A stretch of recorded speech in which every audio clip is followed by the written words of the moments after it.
Oi gente, eu sou a Ana Lu e eu tô com esses trajes porque quando eu gravei a tag Sandy Júnior eu ainda não tinha ido no show, né, e agora eu fui. E aí eu precisava falar disso no fechamento de agosto, porque eu mal li, então a gente tinha que trazer alguma coisa de expressiva pra esse fechamento, mas eu vou deixar pro final, tá? Por enquanto a gente vai falar dos livros mesmo. Bom, o primeiro livro que eu terminei em agosto, vocês sabem qual foi. Foi A Guerra Não Tem Rosto de Mulher, porque eu gravei vlogs semanais aqui durante todo o Veda, e nos 3 primeiros vlogs postados, nos 3 primeiros domingos, eu estava lendo A Guerra Não Tem Rosto de Mulher. Eu não conseguia terminar esse livro, ele foi o meu segundo livro da Svetlana, e, bom, a Svetlana acho que todo mundo já conhece, né, ela ganhou um prêmio Nobel de Literatura, ela é uma jornalista bielorrussa, e ela escreve livros abordando temas muito doloridos e difíceis. Ela inclusive é censurada na Bielorrússia, no seu próprio país, as pessoas não têm acesso aos livros dela, e não duvido que em muitos outros países ali da extinta União Soviética, porque ela fala de assuntos muito delicados e coloca dedo em feridas, principalmente nas feridas do governo. Então o primeiro livro que eu li dela foi o Vozes de Chernobyl, e esse segundo, A Guerra Não Tem Rosto de Mulher, fala sobre a participação feminina na Segunda Guerra Mundial, focando, é claro, na parte ali desses países da União Soviética, falando um pouco do governo também, e ela sempre tem muitas críticas a fazer à participação do governo nisso tudo, acho que até principalmente no Vozes, mas nesse também não deixa de estar presente uma forte crítica. Então são livros pesados, e são livros que, assim, eles, enquanto literatura, eles acabam tendo um ritmo bastante lento, porque os livros dela são compostos de relatos de várias pessoas que ela entrevista e que viveram a situação. E é claro que você precisa de muitos relatos de pessoas que viveram para formar um panorama, para mostrar como é que foi aquela história, o que hoje pra gente é história, né, pra mostrar como estava sendo vivido pelas pessoas que estavam ali naquele momento. Só que acaba ficando, sim, repetitivo, e principalmente nesse livro, no A Guerra Não Tem Rosto de Mulher, eu demorei muito pra ler, porque eu sentia que eu tava lendo a mesma coisa em looping. Tinha alguns capítulos em que ela dava ênfases diferentes e a leitura ficava mais interessante, mas não vou me estender aqui, porque ainda vai sair resenha, eu já comentei muito sobre ele nos próprios vlogs em que eu estava lendo ele, então, enfim. Depois que eu finalmente terminei, aí eu li numa tacada só o Se Deus Me Chamar Não Vou, da Mariana Carrara, que eu comprei na Livraria Simples em São Paulo, e foi um desses livros que eu bati o olho, comprei e logo li. Ele não ficou enrolando, eu não fiquei enrolando com ele muito tempo, nem até ter, nem depois de ter. E eu gostei muito desse livro. A Mariana tem uma escrita muito expressiva e ao mesmo tempo delicada. Aqui a gente tem um livro narrado por uma menina de 11 anos, a Maria Carmen, e ela quer provar pra gente que 11 anos é a pior idade do mundo e que ela consegue se sentir muito mais solitária do que idosos. Ela relaciona muito a temática das suas vivências com os idosos, porque ela trabalha numa loja, ela trabalha não, né? Os pais dela herdaram de sua avó uma loja de artigos médicos que são mais utilizados por idosos. Então muitos idosos vão até a loja e muitos parentes de idosos compram itens lá, como bengalas, respiradores, enfim, nebulizadores, uma série de artefatos que são mais comumente usados por idosos, e ela às vezes ajuda os pais ali na loja. E então ela relaciona muito a vida dela com a vida desses idosos que precisam dos produtos que a sua loja vende, né? Então até esse título, Se Deus Me Chamar Não Vou, ela relaciona com momentos em que ela pensa que ela não quer morrer. E ela cria toda uma tática, porque ela acha que nunca vai se estar morrendo ouvindo uma música muito feliz, que pra morrer você precisa de uma ambientação, né? Então ela não ouve música triste ou lenta, porque ela acha que seria propício demais pra morrer. E toda vez que ela acha que ela vai morrer, ela pensa e ela prende a respiração, e ela fala que, enfim, isso vai evitar a morte, porque Deus não vai buscar ninguém que tá prendendo a respiração pra não morrer. Então o título tem a ver com isso, é em primeira pessoa, é como se fosse um diário, mas é um livro mesmo, porque ela fala que a professora dela disse que ela tinha jeito pra escrita e ela resolveu tentar escrever um livro sobre o seu ano, o ano em que ela tem 11 anos, pra provar o seu ponto. Ela é uma menina é muito sozinha, ela sofre bullying, os pais dela tiveram muito jovens, então eles estão em outra fase da vida ainda, eles curtem a vida e tal, e ela se sente sempre muito isolada. Ela é uma menina muito grande, muito gorda, o que colabora com que ela sofra muito bullying na escola, e ela fala o tempo todo que os pais dela dizem que ela só tem tamanho, que ela não tem idade ainda, porque tem gente que olha pra ela e pensa que ela já é maior de idade, e eles sempre dizem, não, a Maria Carmen só tem 11 anos, ela só tem tamanho. E ela leva para um lado negativo isso, ela fica pensando, né, por que que ela só tem tamanho e por que que ela tem tanto tamanho. É um livro curto, mas cheio de filosofias e sociologias, enfim, dá pra fazer um monte de análise aqui. E o plot principal do livro eu não falei aqui, que é um dos maiores eventos que acontecem na vida dela e que fazem com que ela se sinta ainda mais sozinha. Eu acho que seria um spoiler, então eu não tô comentando. Pelo menos aqui, na hora de fazer a resenha, eu vou pensar se é possível comentar ou não. Então acreditem, tem muita coisa nesse livro de 150 páginas. É um livro que eu recomendo, eu adoro conhecer novas escritoras contemporâneas brasileiras. Eu nunca tinha ouvido falar na Mariana, mas eu já vi que ela tem um conto, inclusive publicado naquela coletânea de livros do Leia, naquela coletânea de textos do Leia Mulheres, um de capinha roxa.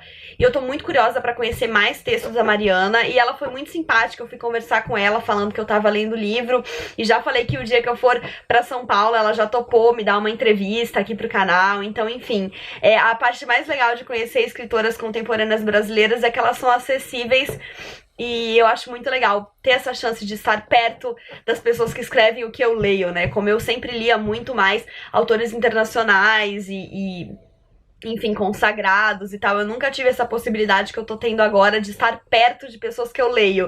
Então eu já trouxe aqui pro canal a Aline Bey, a Clarissa Wolff, a Dani Kopch, 3 mulheres maravilhosas que eu conheci através da literatura delas, e aposto que a Mariana vai ser uma próxima aí, que vai ter muita coisa legal pra contar pra mim e pra vocês também. Depois que eu terminei, eu comecei a ler então O Arroz de Palma. Esse livro eu tava querendo há muito tempo, mas eu sempre achava a capa dele muito feia, continuo achando, então eu nunca comprava, motivos, né? Porque eu olhava ele na livraria e eu sabia que eu queria ler, mas tipo, ai, que preguiça de comprar um livro com essa capa. Eu pensei até em ler em e-book, mas enfim, o que eu falo que eu vou ler em e-book aí é que eu nunca leio mesmo. Tinha anos então que eu queria ler, e aí a minha tia me recomendou ele do nada, e eu falei assim, vou juntar a fome com a vontade de comer.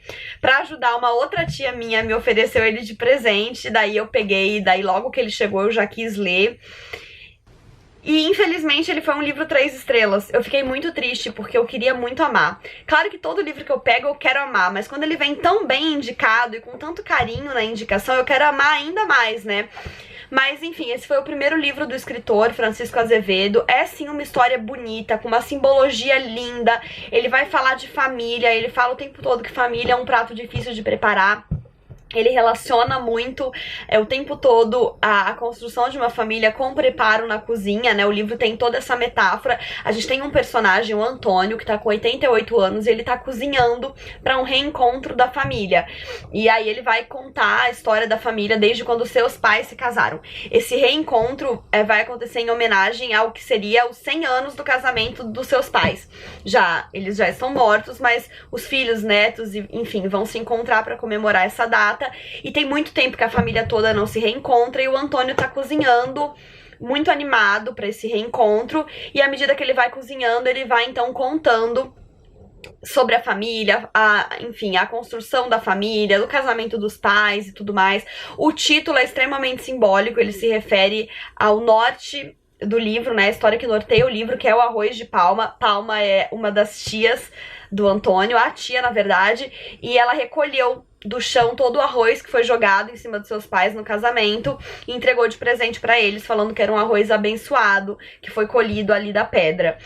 Então é o arroz de Palma, né, que é o arroz de tia Palma. Em alguma das traduções dele pra fora, porque aqui a gente tem capas e títulos do livro que ele foi lançado, né, em vários outros lugares do mundo. Em algum lugar ele foi chamado, o livro é o arroz de tia Palma. El riso di zia Palma, Itália. Eu não sei falar italiano, apesar de minha família ter origem italiana, não sei falar. Mas na Itália ele foi chamado arroz de tia Palma. Aquele foi só arroz de palma, mas enfim, né, essa história do arroz norteia a história e toda a construção dos caminhos da família. E é um livro que ele é bom, muito bom na teoria, eu gosto da ideia dele, da história dele, mas eu achei o escritor bastante imaturo, infelizmente, assim. Em questão de escrita mesmo, é uma escrita imatura. Eu vejo umas falhas bobas, assim, de construção de personagem, de concatenar os causos e as histórias, então eu fiquei triste de reparar isso, eu acho que eu tô ficando muito chata, acho que quanto mais a gente lê, mais chata a gente fica, mas infelizmente isso me gritou durante a leitura do livro e me afastou um pouco disso, eu ficava meio tipo, eu não acredito que ele vai fazer isso, isso é coisa de criança escrevendo, sabe, eu sou viciada em nomes, eu falo que em alguma geração minha, em alguma encarnação, eu devo ter trabalhado num cartório, porque eu sou viciada em nome. E quando eu escrevia minhas histórias quando eu era criança, gente, eu escrevia altos livros quando eu era criança, e eu adorava ter 550 personagens pra apresentar todos e falar o nome de todos. E ele faz isso aqui, tipo, tem uma hora que ele vai falar que a Leonor, que é a irmã dele, teve, sei lá, 5 filhos, o Valdeciro, o Valdemiro, o Val não sei o quê, e tipo, essas pessoas nem aparecem direito na história, mas ele faz questão de apresentar cada um, dar um nome pra cada um e zoar a história deles terem nomes parecidos. Então, sei lá, eu achei uma certa dose de maturidade na escrita dele que me incomodou, mas a história é muito bonita, sim, e eu gosto muito dessa metáfora da construção da família, e já falei demais, a gente fala quando tiver resenha. E foi isso, gente. Foram esses os 3 incríveis livros que eu li em agosto, muito menos do que a minha média. Eu falei que vão bater na minha porta e tirar minha carteirinha de leitora, porque eu não tô conseguindo ler, eu tô lendo bem pouco. Só que esse mês aconteceram coisas, e eu acho que, na verdade, os meus 2 grandes livros favoritos desse mês foram obras musicais. Como vocês sabem, no dia 23 de agosto saiu o novo CD da Taylor Swift, o Lover, que tá sendo considerado aí por crítica, não sei direito pelo público, mas pela crítica, como o melhor álbum dela até agora. Não sei se é o meu favorito de coração, mas tecnicamente ele é muito bom de fato. E eu não sei porque eu tô falando isso, porque eu nem entendo de música, mas por tudo que eu li nas críticas e concordei, eu acho que ele realmente é um álbum muito bom, muito maduro, já que eu tava falando de maturidade. E, enfim, não deixa de ser um grande livro, né? Eu acho que cada álbum da Taylor Swift é um capítulo a mais na biografia dela, porque os álbuns são muito pessoais e tem muito do que ela tá vivendo, e é por isso que eu acho que o Lover é uma grande redenção, depois de um álbum como Reputation, que é um álbum com uma vibe toda vilã e vingativa e dark, onde ela tava, ela tinha aceitado uma certa destruição da imagem dela pela mídia e tal. Nesse álbum ela encontrou a redenção, então ela volta pro rosa, ela volta com a temática dos corações. Eu acho isso tudo muito expressivo de quem ela tá se tornando, né? Agora ela é uma mulher de 30 anos, ela tá na mídia desde que ela tem 14 ou algo do tipo. E é claro que isso mexe muito com a vida dela, e eu acho que nesse capítulo da sua vida ela tá assim encontrando uma certa redenção e, por que não, uma maturidade no seu trabalho. E esse foi um dos meus livros favoritos do mês, mas o outro, eu estou vestida a caráter, né? Meu outro livro favorito do mês foi Nossa História, de Sandy Júnior. Eu fui no show dia 31 de agosto, então eu fechei o mês com chave de ouro. E no dia 1º de setembro eu tava destruída, gente. Eu só conseguia sofrer, porque quando eu vivo uma coisa muito incrível e muito intensa, eu fico muito na pira daquilo. E eu só queria que acontecesse de novo e... Enfim, foi um show incrível, maravilhoso. Eu já queria ir em outro, porque sabe Deus quando vai ter de novo, se é que um dia vai ter de novo, que eles vão se juntar pra fazer uma outra turnê.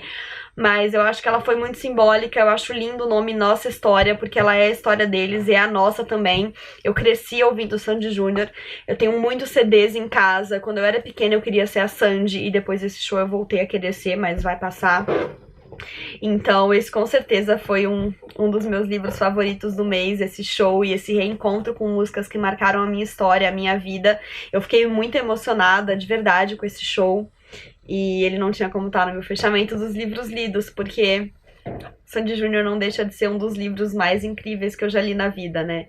Eu acho que... Eu não sou tão ligada em música, eu tenho poucos ídolos musicais, mas o Bob Dylan já ganhou o Nobel de Literatura, né? Então, se a própria academia, a crítica, enfim, já sancionou que música é literatura, por que não falar de Taylor Swift e Sandy Júnior aqui nesse meu fechamento atípico? porque realmente a música esse mês teve um papel muito forte na minha vida e nas minhas emoções. Mas eu acho que em outubro a gente volta à programação normal. Vamos nos despedir com o balãozinho do Turuturo. Eu queria deixar ele registrado aqui antes que ele se esvazie. E é isso, gente. Eu espero que vocês tenham gostado desse vídeo, que vocês se inscrevam no meu canal se ainda não forem inscritos, deixem um joinha se curtiram e ajudem o canal a crescer e mandem esse vídeo pra Sandy. Eu sou muito louca. Um beijo e até a próxima. Tchau!